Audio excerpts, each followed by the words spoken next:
Hello, my project is Face Recognition Program by Python. It's about deep learning, artificial intelligence, gender, age, and mood detection. Overview. In this program, first of all, we are doing face recognition process on an image. If there is a face in the photo, we provide to make a gender, age, mood prediction by specifying the face in a rectangle. Add more datasets if possible. More images per person will often result to higher accuracy. In short, the aim of the program is to make a gender, age, mood estimation when any face is detected. In this program, OpenCV, Keras, CPy, TensorFlow libraries is used. CPy is used to solve scientific and mathematical problems. It is built on the NumPy extension and allows the user to manipulate and visualize data with a wide range of high-level commands. Keras is an open-source, cross-platform, and user-friendly neural network library. TensorFlow is used to design, build, and train deep learning models. OpenCV Phyton is a library of Python bindings designed to solve computer vision problems. Functional requirements. The program should be able to detect the gender of a person from a given image or a video. Provide an accurate estimate of the gender of the person based on the available data. Allow the user to specify the input source, such as a file or a webcam, and the output format, such as text or visual representation. The program should be able to handle a variety of input formats, including JPEG, PNG, and BMP. Non-functional requirements. The program should have a user-friendly interface with clear instructions and easy-to-understand output. Should be efficient and have a reasonable processing time even for large datasets. And the program should be reliable and produce consistent results even when faced with difficult or challenging input. The program should be secure and protect the privacy of the user and the data being processed. This is the UML class diagram. We have a main class. It's the detector. Age integer, gender and mood is string. Inputs, we can take the input as a string and convert to tuple. And age detector, we have a string to integer, string to string in gender detector, and we have another emotion detector. We have string to string. It's an activity diagram.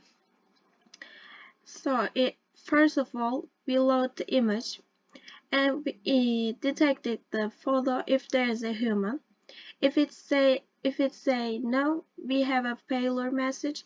If it's yes, we process the image and run age and gender detection model, and we have extracted age and gender, and so on. We run mood detection model, and we have an extracted mood, and we receive the results. In this program, there are three style architecture. First of all, layered architecture. In this pattern, the program is divided into distinct layers, with each layer serving a specific purpose. For example, the program could have a data access layer for interacting with data source, a business logic layer for implementing the detection algorithms, and a presentation layer for displaying the results to the user. This pattern allows for modularity and separation of concerns, making the program easier to maintain and extend.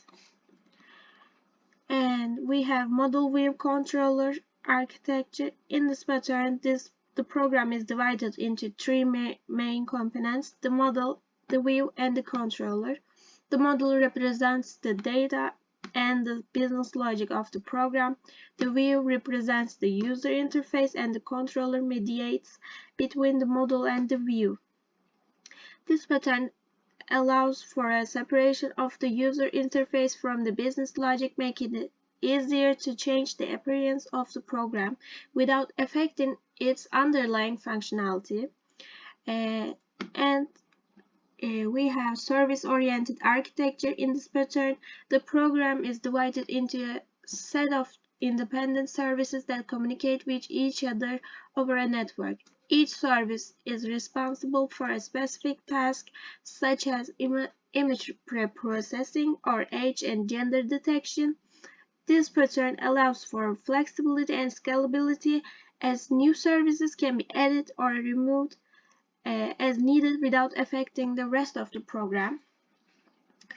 And we have the factory pattern, which allows you to create objects without specifying the exact class to use. This could be useful if you want to allow the program use different age and gender detection algorithms or models and allow the user choose which one to use. The observer pattern, which allows you to define a one-to-many dependency between objects so that when one object changes state, all of its dependents are notified and updated automatically. This could be useful if you want to update multiple parts of the program, such as a GUI or a report, whenever the age or gender of a person is detected. The singleton pattern, which ensures that a class has only one instance and provides a global point of access to it. This could be useful if you want to ensure that there's only one instance of the age and gender detection module in the program, and that's all part of the program use the same instance.